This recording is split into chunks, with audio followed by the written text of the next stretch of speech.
1 glass पाणी घेतलं आहे, कोथिंबीर, तेल, मीठ, कढीपत्ता आणि जिरे। तर आपण इथे कोथिंबीर नीट चिरून घेऊ।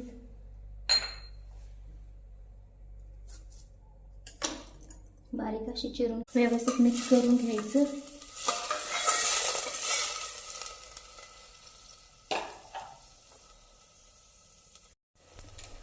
पहा, आता आपण इथे कुकरला झाकण लावून घेऊ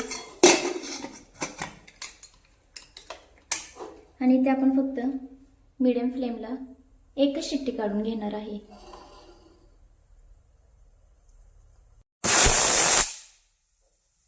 पहा, इथे आपली एक शिट्टी झाली आहे करून। आता आपण हा कुकर असंच बंद करून ठेवायचा आहे आणि 15 ते 20 मिनिटांचे झाकण खोलायचं नाही आपण।